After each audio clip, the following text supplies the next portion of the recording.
The following is a paid political announcement. Lifelong Democrat Diana Florence served for 25 years as a Manhattan prosecutor under DA Robert Morgenthau. She put criminals away, stood up for victims, and protected our streets. Now, Diana is challenging failed Manhattan DA Alvin Bragg as an independent because it's time for a DA who fights for our families, not criminals. That's why Diana has won the support of organized labor like the steam fitters, plumbers, and ironworkers, everyday New Yorkers who want a DA they can trust. Manhattan needs a DA who will do the job, prosecute crime. That's Diana Florence. Under Alvin Bragg, crime is up and prosecutions are down. Bragg doesn't prosecute crime. He plays partisan politics. Bragg failed to protect women and failed to protect workers. As a prosecutor, Diana Florence won groundbreaking convictions, fighting against corruption, domestic violence, wage theft, and daily working conditions. She's always been a partner of unions, community groups, and to cops like us. For Manhattan District Attorney, vote for Diana Florence. Diana4DA.com. Paid for by Diana for Manhattan DA.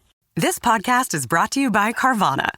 Carvana makes car selling fast and easy from start to finish. Enter your license plate or VIN and get a real offer in seconds, down to the penny. If you accept, Carvana will come pick up your car from your driveway. Or you can drop it off at one of our car vending machines. Either way, you get paid instantly. It's fast, transparent, and 100% online. Car selling that saves your time. That's Carvana. Carvana. Pickup fees may apply. The Stone Zone. Entertaining and informative. On the Red Apple Podcast Network.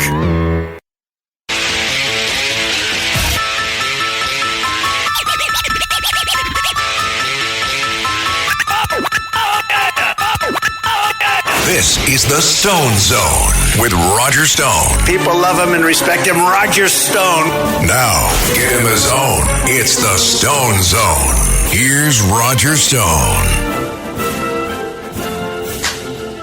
Welcome into the Stone Zone. It has been an extraordinary week for justice, an extraordinary couple of weeks for justice. I was online last night and I was looking at the online posts of a man named Jonathan Lemire. I think he used to work for the Associated Press, now works for The Atlantic, which is the mouthpiece of the Democrat Party, the deep state, and the fake news media. And you know their spin. Donald Trump is on a rampage of revenge and retaliation. I think the way Peter Baker, another faker at the New York Times, says Mr. Trump's campaign to imprison, fire, otherwise punish his political foes and use government power to crack down on free speech he does not like has broken norms that stood for generations. No, I'm sorry, Peter, those norms were broken in the greatest single abuse of power and political dirty trick in American history. The Democrats seem to think that we have amnesia and we've completely forgotten what happened over the last 12 years. 8 years under Barack Obama, when they used the fictitious Russian collusion hoax in an extra-legal attempt to destroy Donald Trump. They illegally spied on his campaign. They launched a counter-intelligence investigation against him with no rationale or evidence to do so. And now that they have been caught, and Donald Trump is talking about holding them accountable and responsible for their serial violations of federal law and the Constitution's in their efforts to destroy him, they whine that he is weaponizing the government against his enemies. Please give me a break. Remember, these are the criminals who fabricated evidence to impeach Donald Trump. When in fact we realize that what they were actually doing was covering the crimes of Joe Biden in Ukraine. Remember the Ukrainian impeachment? Well, the CIA revealed this week, or it was revealed, that the CIA had a report that said that Joe went to Ukraine to threaten to withhold $1 billion the Ukrainian government if they didn't fire the prosecutor who was conducting investigation of his son and Burisma, and that Joe suppressed that information. So the Ukrainian impeachment of Trump was both offensive and defensive. These are the people who ultimately launched the counterintelligence operation with no basis to do so. They coordinated heavily with state Democrat officials in Georgia and in Nevada and elsewhere. They invented this crimes against Donald Trump over and over again, claiming, for example, that the forming of alternative elector stakes pending the outcome of a disputed election is not a crime, but they made it into one.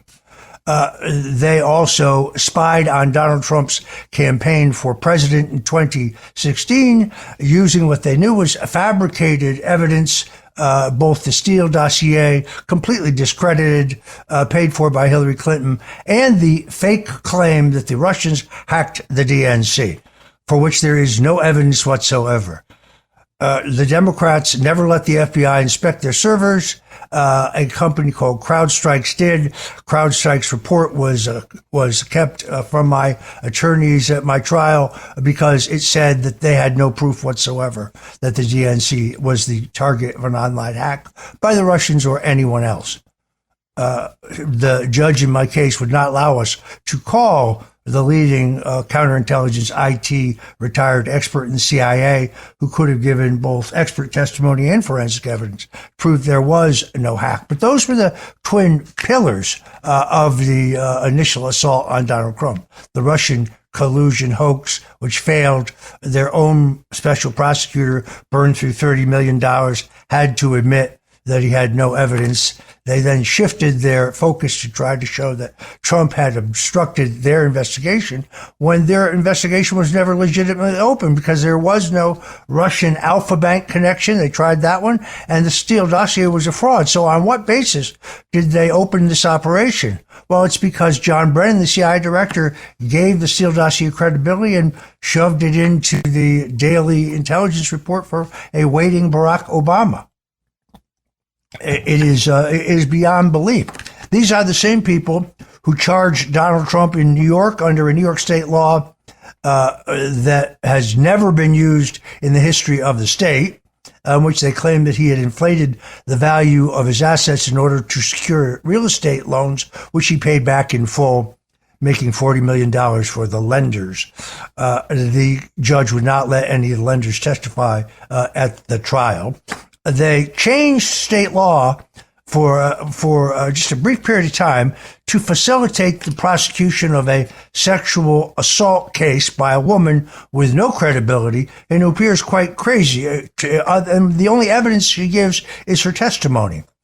Caught red-handed, claims she was wearing a designer dress the day she was assaulted when we determined that designer dress had not yet been produced. A woman who has a long history of accusing men of sexual assault, but who on CNN said she thought the notion of rape was, quote, sexy. And then Letitia James prosecuted Donald Trump over his evaluation of his assets, once again accusing him of mortgage fraud, which she herself is now charged with. Then they convicted Donald Trump in the so-called hush money case, a settlement case in which he made a legal settlement when they could never show the underlying illegal act, which is required by federal law. These are the same people who sought to keep Trump off the ballot in all 50 states, spied illegally on both his presidential campaign in 2016 through the phony FISA warrants, basing it solely on the Steele dossier, which James Comey denied in multiple interviews. He said we have a rich mosaic of evidence tying the Trump campaign to Russian intelligence, when in fact they had none. Don't get me started when it comes to Jim Comey. He and I were charged now with the exact same crimes, essentially, lying under oath to Congress and obstruction of an official proceeding. Why was he allowed to slip into the back door of the courthouse where he did not have to confront the media and quietly surrender? And why was his home not charged at 6 o'clock in the morning?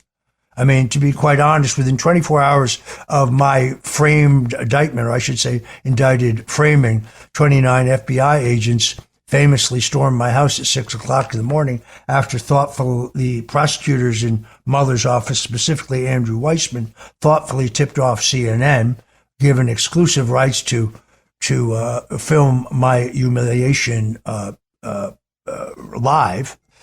This is one of the great outrages of all time. They grabbed all my electronic devices, my phone, my laptop, my 2 computers. James Comey was allowed to retain his.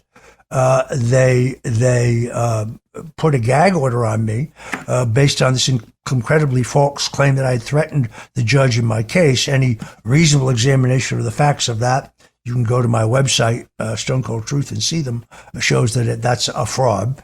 These people really think that this idea that Donald Trump holding people accountable and having them prosecuted for actual crimes is going to be is some kind of revenge tour. And that's not going to work, whether it's Jonathan Lemire or Peter Baker. There's 2 arguments here that don't really work. One is what Trump is doing. This is the greatest weaponization and threat to free speech. The people who ran a campaign where government coordinated with these social media giants to censor those and cancel those who were for Donald Trump or question the election results, or the same people who said the Russians had interfered with our elections, which they did not. The same people who said Hunter Biden's laptop was Russian intelligence. These are the people today decrying the fact that Donald Trump is holding people accountable and prosecuting people for actual crimes. Let's take an example of that. The bottom line for levying criminal charges against those responsible is not about retribution. As I say, it's about accountability and justice. Let's take the recent threat of Hakeem Jeffries to use the criminal justice system against us if the Democrats return to power. It ignores the fact that it has already been used against us. What we're doing is to intend that it never happen again. Hakeem Jeffries says Donald Trump continues to disgrace the presidency and the Department of Justice. Those sycophants who aid and abet the president's vengeful schemes will not be able to hide from the serious legal consequences of their behavior. They will be held accountable. That's a threat. My friend, you are protecting people who engaged in egregious crime.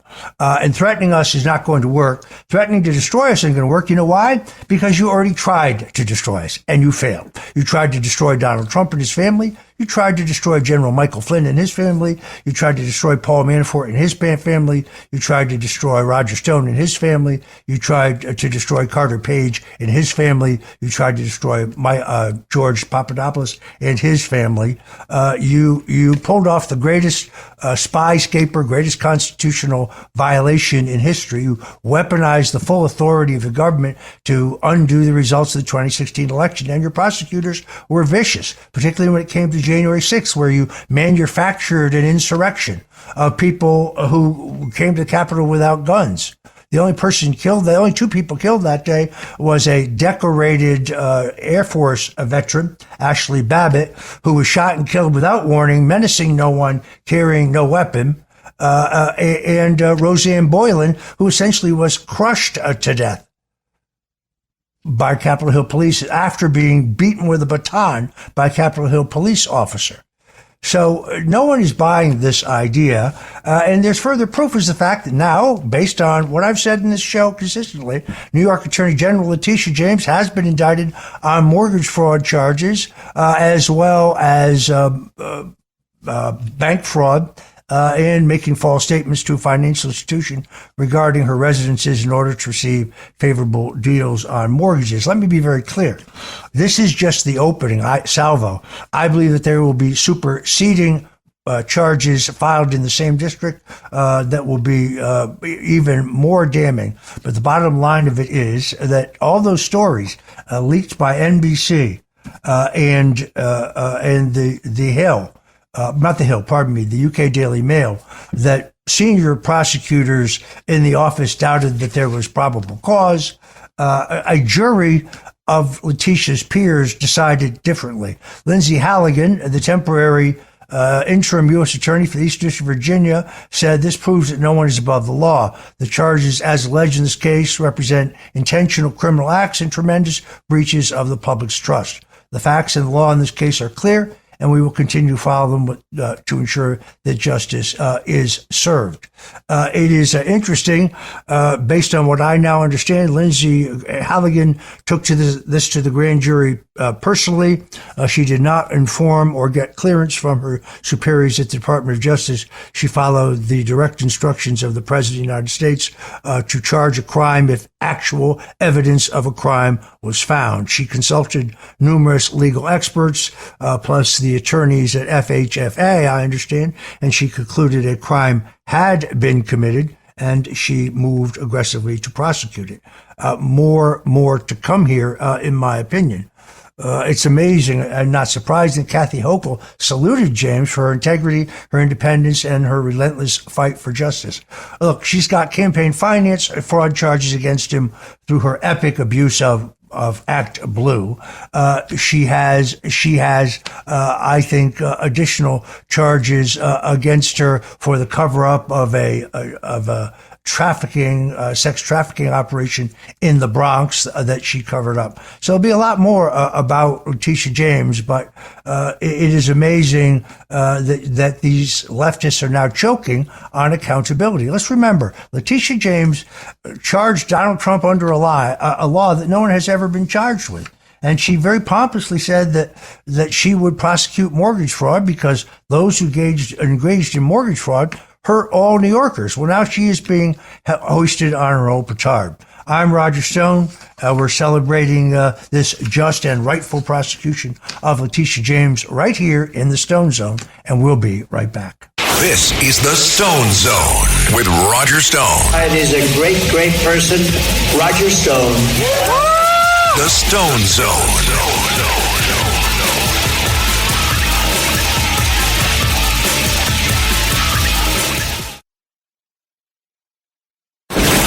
The Stone Zone, entertaining and informative. On the Red Apple Podcast Network.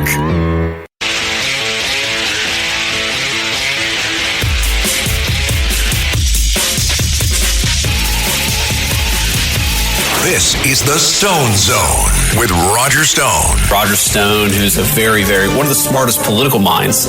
Roger Stone was persecuted. People forget he's actually a brilliant political analyst. Now, get him his own. It's the Stone Zone. Here's Roger Stone. Welcome back into the Stone Zone.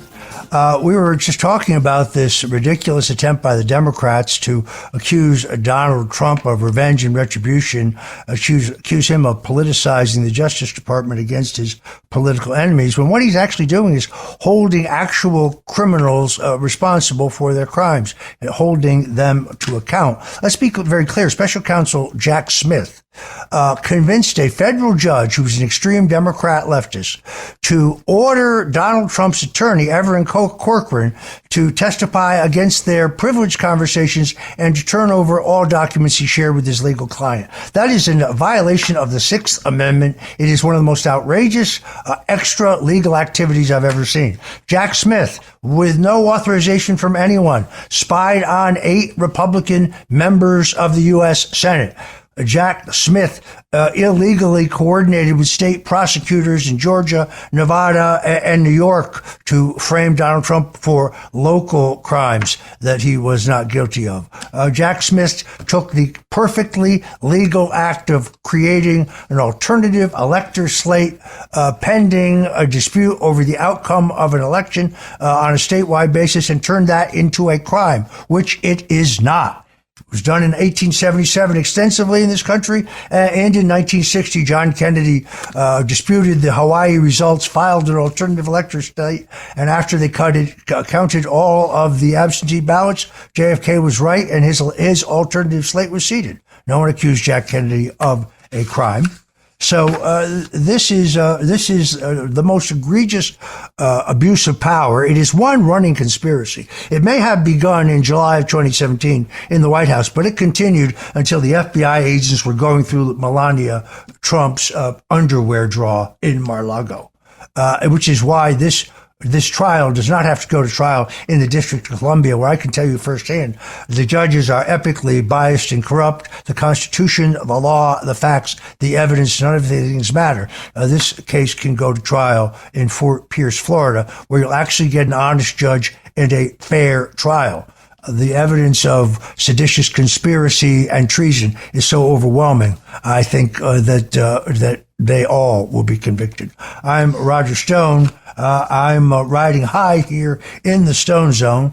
Thank you for tuning in every day to listen to our incisive analysis of politics based on 50 years in the swamps and the vineyards, and we'll be right back. The Stone Zone, entertaining and informative. On the Red Apple Podcast Network.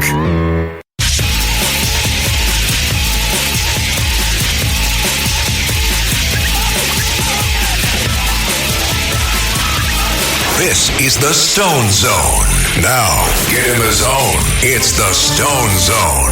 A man who's gone through hell, but he's kept going, and he's smart, and he's strong, and people love him. Not everybody, but people love him and respect him. Roger Stone. Where's Roger Stone? Here's Roger Stone. The Democrats expect us to forget the fact that they worked tirelessly to weaponize the justice system against President Trump, doing everything they possibly could to keep him behind bars and to keep him off the ballot. That backfired spectacularly and set the precedent for Democrats to be placed under the microscope.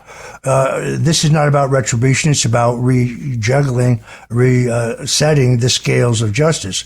Letitia James bragged openly while running for the Office of Attorney General that she would get Donald Trump prior to her having evidence of any crime. Then she had to fabricate crimes as it was. Now she's being forced to choke on her own words when she famously said, "No one is above the law." That includes you, Letitia. And believe me, there will be superseding charges coming in that case, as if those she is charged with are not serious enough as they are. But the entire group, Shifty Adam Schiff, Crooked James Comey, Lying James Clapper, the arch-villain John Brennan, Susan Rice, Hillary Clinton, particularly Barack Obama, Joe Biden, they all have to be held responsible for their illegal acts.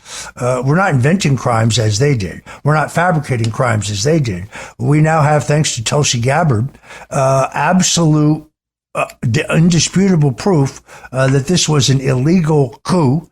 This was an illicit effort to remove a duly elected president of the United States. And the Democrats now whining constantly about Trump weaponizing the criminal justice system against his enemies, and as well as the efforts to hold those accountable at the state and federal level is almost laughable. In the meantime, the fact that President Donald Trump is not going to be given the Nobel Peace Prize is outrageous. If true, if I understand the Nobel Peace Prize is going to a Venezuelan freedom activist, that they've denied the award to President Trump, despite his incredible success in facilitating peace deals, including the recent one between Israel and Hamas, which is incredible. Remember, they said he couldn't do the famous Abraham Accords, the extensive peace agreement during his first term that brought Israel into a more peaceful relationship with their Arab natives, but he did. He, I think, has pulled off a deal between Hamas and Israel. He got a ceasefire between Israel and Iran. This record kind of goes on and on. Peace between Ethiopia and let's see, I can find this list, a great list. So he negotiated peace between India and Pakistan, Armenia and Azerbaijan, the Democratic Republic of Congo and Rwanda. That was a particularly long and bloody conflict. He brought an end to the war, as we say, with a ceasefire between Israel and Iran. He established economic normalization between Serbia and Kosovo. He signed the historic Abraham Accords. This man deserves the title of peacemaker. This is historic. For the first time, instead of making war, the United States is known for making peace. But unfortunately, based on my information, the Norwegian globalists have awarded the Nobel Peace Prize to a historic resistor of communism in Venezuela, who probably deserves it. Venezuela's opposition leader, Maria Corina Machado, known as the Iron Lady, received the Nobel Prize after she was forced into hiding for 14 months following sham elections that put communist dictator Nicolas Maduro back in power. Machado decorated the award to President Trump and saluted his administration's support for the cause of freedom. Well, I'm glad that the Venezuelan opposition recognizes the greatness of Donald Trump, but I think Donald Trump deserved this award. After all, the Nobel Peace Prize Committee gave an award to Barack Obama, whose only accomplishment for peace was killing more human beings with drones than anyone in the history of the world. In this particular case, I just think Trump's track record is beyond compare, beyond what anyone could have expected. They told us in 2016 he would start a world war. They told us the stock market would crash. They told us we'd have a revolution. And of course, none of those things happened. And now, in his second and unlikely term, we're on to a golden age in America. This deal that the president's done in Gaza was negotiated in Egypt. The president credited Qatar, Egypt, and Turkey for their assistance. President Trump also gave credit to J.D. Vance, Secretary of State Marco Rubio, and then advisors Steve Witkoff and Jared Kushner, all very able men. Israel approved the deal. They invited Trump to address the historic Knesset. Even the Islamic terrorist group Hamas commended President Trump on his efforts to bring about a final end to the war. So it is clear that he's one of the greatest diplomatic deal makers in the history of the country. He's moved away from the neocon belligerence and antagonism towards American first pragmatism and understanding. Previous presidents went around the globe looking for endless foreign wars to interject ourselves in when we had no interest there. They toppled a perfectly legally, democratically elected regime in Ukraine to set off the conflict that goes on there today. Donald Trump has brought this country and this world closer to peace, and there is no greater title that history can bestow than that of a peacemaker. In the meantime, Marco Rubio, I think, has taken a lead in not only his opposition to the vicious Maduro regime. Maduro is very definitely a heavy drug trafficker, now trying to cloak himself with anti-drug trafficking policies that are press releases but not reality. Very worried that the U.S. is going to hit him with a drone. We've made it very clear that the country's continuing to be a haven for the production of cocaine is unacceptable. Marco Rubio, President Donald Trump, and the Director of National Intelligence, Tulsi Gabbard, have stood tall with a hard line against Maduro and against the rise of communism in this hemisphere. You have trouble festering in Honduras, where Xiomara Castro used drug money to obtain power and then freely allows planes to carry narcotics from Venezuela into her country. She and her party basically plotted with the Biden administration to frame the previous pro-American president for drug crimes that he had no connection to. They used paid informants, and they convicted the ex-president based solely on the testimony of two drug dealers. So you have a communist menace rising in Honduras as well. I don't think that Maduro can be negotiated with. The idea of letting him remain in power if he promises to stop trafficking drugs and terrorism, and if he stops limiting the rights and oppressing his own people, is not an acceptable outcome. Maduro has to go, and he has to be replaced by a truly democratic regime. This administration has also continued their hardline policies when it comes to Cuba. We cannot tolerate the fact that Cuba has become a major Chinese spying center on the United States. This is something that happened under Joe Biden that Biden did nothing about. There are missiles on the ground in Cuba, far more powerful than the missiles that were placed there in 1962. Yes, it's true that today those missiles are defensive missiles, but I'm told with an hour technical computer change, they can be made offensive missiles. So I appreciate Marco Rubio and the president standing tall against communism in this hemisphere. I think it is vitally important.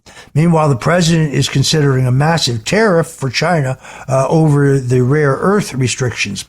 One of the things that happened during the Biden and the Obama administration is that the Chinese very quietly moved around to corner the market in Africa, in Asia, in the Caribbean, literally everywhere on rare earth minerals that we vitally need to produce some of our most important products. In a social post, the president said some very strange things are happening in China. They're becoming very hostile and sending letters to countries throughout the world that they want to impose export controls to each and every element of production having to do with rare earth and virtually anything else they can think of if it's not manufactured in China. There's no way that China should be allowed to hold the world captive. Their plan has been some time to try to corner the control and get a monopoly of this market and to use it for sinister and hostile purposes.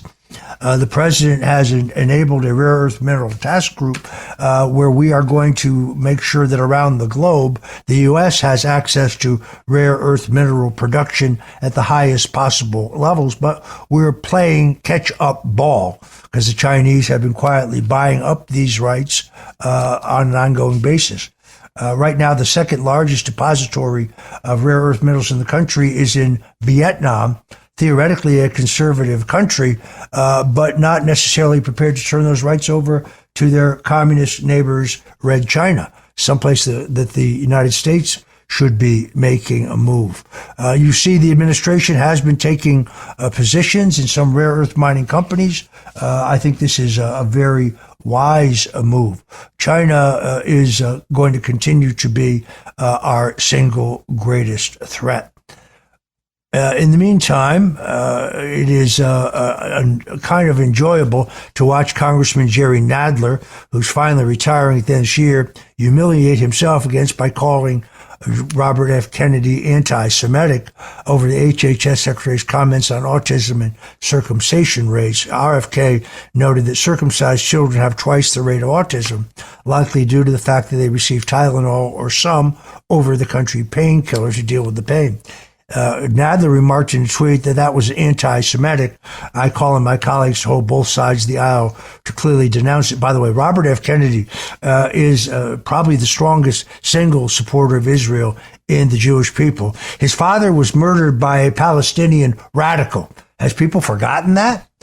Community Notes on X noted that 65 to 80% of all males in the U.S. are circumcised, while Jewish people are only about 2% of the U.S. population, which highlights the complete stupidity of Jerry Nadler's comments. Nadler got ratioed very heavy on social media, was pilloried by hundreds of X users poking fun of him. Look, it is over for this guy. He is a hack. As a member of the Judiciary Committee, he fell asleep often in public hearings. He was one to always give lip service to the Russian collusion hoax and the Ukrainian collusion hoax, and he was front and center in both impeachment charades. There's a joke, they say, that Jerry Nadler left his mark on hors d'oeuvre trays across Washington.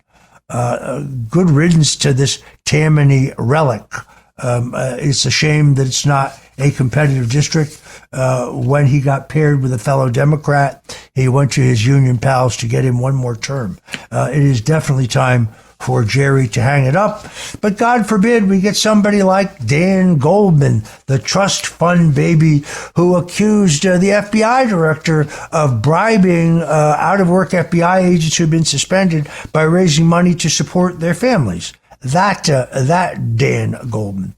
Another aficionado of the Hunter Biden's laptop is Russian intelligence. that charade. January 6th was an insurrection designed to seize control of the power. God forbid we get another one of those. You know the type. Adam Schiff, crazy Jamie Raskin. You ever notice it's the eyes? They all have these pop eyes. Katie Porter, Adam Schiff, AOC.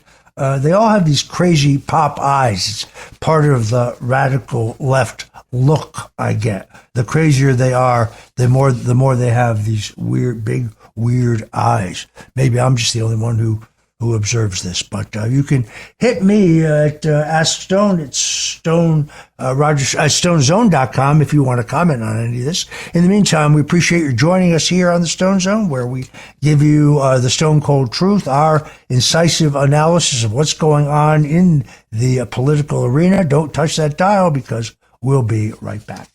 This is the Stone Zone with Roger Stone. He likes politics and he's a professional at the highest level. Roger Stone. Where's Roger?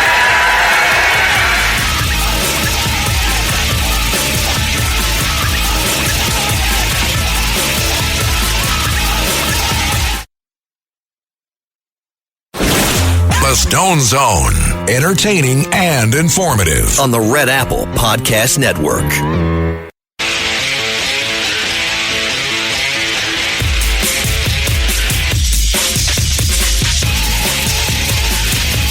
This is the Stone Zone with Roger Stone. Roger Stone, who's a one of the smartest political minds. Roger Stone was persecuted. People forget he's actually a brilliant political analyst. Now, get in the zone. It's the Stone Zone. Here's Roger Stone. I really appreciate those kind words from Vice President J.D. Vance. I am still celebrating what I think is a righteous outcome, the criminal indictment for Letitia James. Letitia James actually posted on X, when powerful people cheat to get better loans, it comes at the expense of hardworking people. Everyday Americans cannot lie to a bank to get a mortgage, and if they did, our government would throw the book at them. They simply cannot be different rules for different people. Precisely. And that's why when Letitia James obtained a mortgage in Virginia, telling the bank that it would be her principal residence, being her principal residence would have made her constitutionally ineligible to be New York Attorney General, is mortgage fraud, pure and simple. No, it wasn't a simple typographical or clerical error. There's a 43-year record. She scammed to get her first mortgage, claiming her father was her husband, to use his balance sheet to qualify for the mortgage.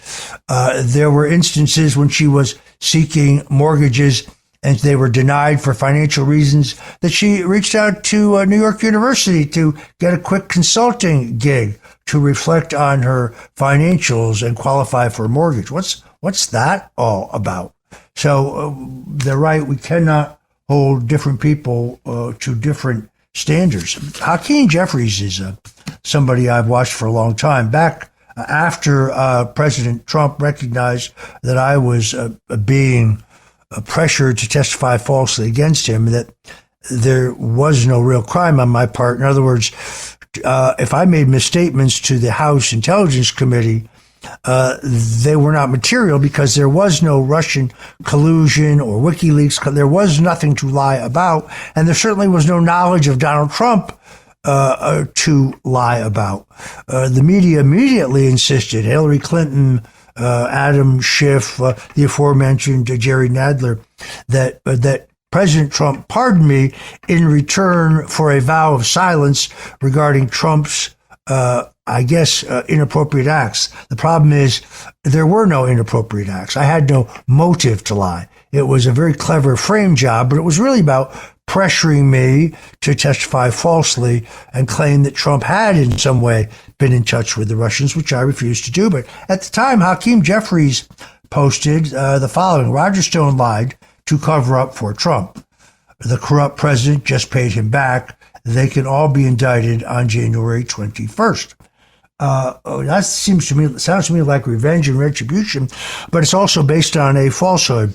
I didn't lie to cover up anything for Donald Trump because there was nothing to cover up, and I never had any promise from President Trump or his attorneys of clemency in my case. They crucified me. Believe me, it got his attention when 29 agents assaulted my home. At my trial, very specifically, the judge would not allow my defense attorneys to raise the question of selective prosecution or argue that I had been politically targeted for prosecution. Will the judge in Letitia James' case make the same ruling? Will the judge in James Comey's case make the same ruling? The judge withheld exculpatory evidence from me that proved that there had been no hack of the DNC and that Mueller's investigators knew that. They'd found no evidence of communications with the Russians or WikiLeaks or anyone else beyond which was already on the public record. So this idea that Trump is now weaponizing the criminal justice system is truly laughable. This trend will continue through the weekend, folks, but just stay tuned for more. I hear the name John Bolton maybe next on the list to be brought to justice for inappropriate and illegal use of classified information that he was not entitled to have. Did he sell some of it to a foreign nation? I guess we're going to find that out. But just in case anybody's not clear, Comey, Brennan, Clapper, Rice, Biden, Weissman, Mueller himself, Rod Rosenstein, this entire criminal cabal, these people who engaged in a complex, seditious conspiracy, abusing their government authority to do so, need to be held accountable. I'm Roger Stone. This is the Stone Zone. Until we meet again, God bless you and Godspeed. Thanks for listening to The Stone Zone with Roger Stone. You can hear The Stone Zone with Roger Stone weeknights at 8 on 77 WABC. If you like the podcast, share it with your friends and listen anytime at WABCRadio.com and download the WABC Radio app. Hit that subscribe button on all major podcast platforms. Plus, follow WABC on social on Instagram, TikTok, Facebook, and X. See you next time for a new episode, so you never have to wonder. What the heck is going on here? The following is a paid political announcement. Lifelong Democrat Diana Florence served for 25 years as a Manhattan prosecutor under DA Robert Morgenthau. She put criminals away, stood up for victims, and protected our streets. Now, Diana is challenging failed Manhattan DA Alvin Bragg as an independent because it's time for a DA who fights for our families, not criminals. That's why Diana has won the support of organized labor like the steamfitters, plumbers, and ironworkers, everyday New Yorkers who want a DA they can trust. Manhattan needs a DA who will do the job, prosecute crime. That's Diana Florence. Under Alvin Bragg, crime is up and prosecutions are down. Bragg doesn't prosecute crime. He plays partisan politics. Bragg failed to protect women and failed to protect workers. As a prosecutor, Diana Florence won groundbreaking convictions, fighting against corruption, domestic violence, wage theft, and deadly working conditions. She's always been a partner of unions, community groups, and to cops like us. For Manhattan District Attorney, vote for Diana Florence. Diana for DA.com. Paid for by Diana for Manhattan DA.